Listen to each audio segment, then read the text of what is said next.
What's up, y'all? It's me, it's your boy Asmongold, and today we're going to talk about how to make the most out of your bounties. Now, the first thing you want to know is that basically the best way to do bounties is to have 4 players all on normal mode, each completing different bounties at the same time in the same game. Now, normal mode is extremely easy, so you should have no trouble doing it. Now, I'm just going to be opening up some bags. I'll just show you guys kind of what I got out of it, and this is the equivalent. This is the I don't know, the total of about, I'd say, like 30 to 40 minutes of work. All those. By the way, I mean, I know you guys can't really tell, and you'll see in a minute. But there's 3 legendaries in there and a bunch of other stuff. And so, I mean, this is really good way to do it.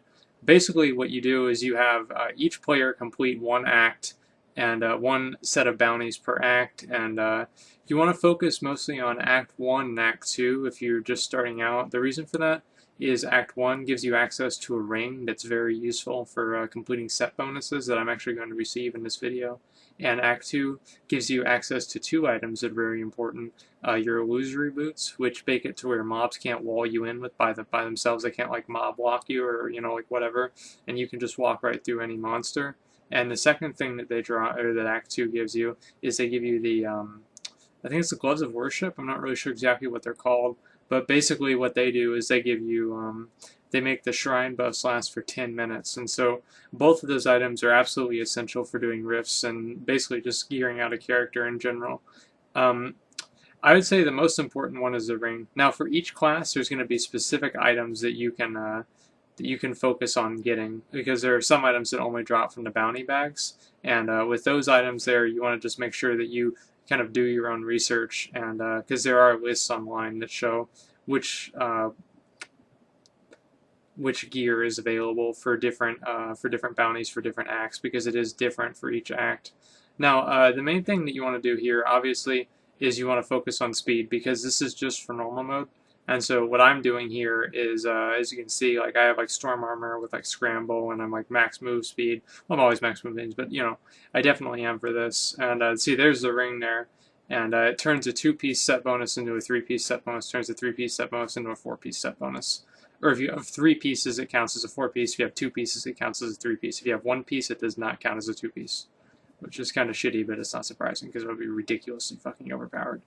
Anyway, so that's one of the main things that you want to do. Like, if you can do that with your bounties, like, obviously you're quadrupling your speed right there. Now, the experience and everything that you gain from doing the bounties on Torment 1 or Torment 2, or whatever you're able to do, is not really that much better, because you're also receiving experience for every single bounty completed by your other players.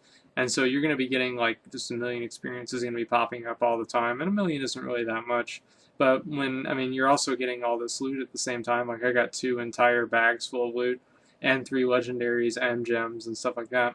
One thing that people were doing that is not effective anymore is doing this in Torment 6, and we actually just learned that in this game. Doing the runs in Torment 6 used to give you a chance to get Imperial gems, and to the best of my knowledge, that's been removed, and so you don't really need to worry about that. Now, here's something that a lot of people really do not know, is basically loot from every monster is tied to that zone, and so if you're in a different zone, you don't get loot from that monster, and especially if you're in a different act, you don't get loot from the monster. So I'm not really sure exactly if it's act or zone, but it doesn't really make a difference. Chests or not. Chests, as you can see, that's an act that somebody else cleared. I was never even been in there, and there's a legendary. That's because that's in front of a chest that someone else opened up. So as soon as your group completes all the bounties, you need to go around to each different zone and check to make sure that there are no legendaries that you might have received when you're in a different act. Now this only works with chests. Because again, this does not work with elites. This doesn't work with anything else like that. And by the way, this is going to be a set ring up here. It's going to be absolute fucking garbage. So don't get excited. I got excited. I was very disappointed. Anyway, so I'm going to show you guys how I do it. Basically, you just go to the waypoints and you just click the different ones. Press tab, opens up your map. You see a star, go to the star. You don't see a star, you go to the next area. It takes 30 seconds, and I've gotten 3 legendaries out of it. That's just from today of farming, by the way. I don't know if this is going to get nerfed or not. It could get nerfed. It could not get nerfed. We'll have to wait and see. But again, make sure you have 4 people, all doing separate bounties on normal mode. And for each different act, prioritize acts 2 and 1. and make sure that after you complete them, you check into the acts that your friends did, and make sure that any chests that they looted will maybe had a legendary for you, because hey, it's like a free legendary. So that's pretty much all I got. So thanks for watching, and like, comment, subscribe.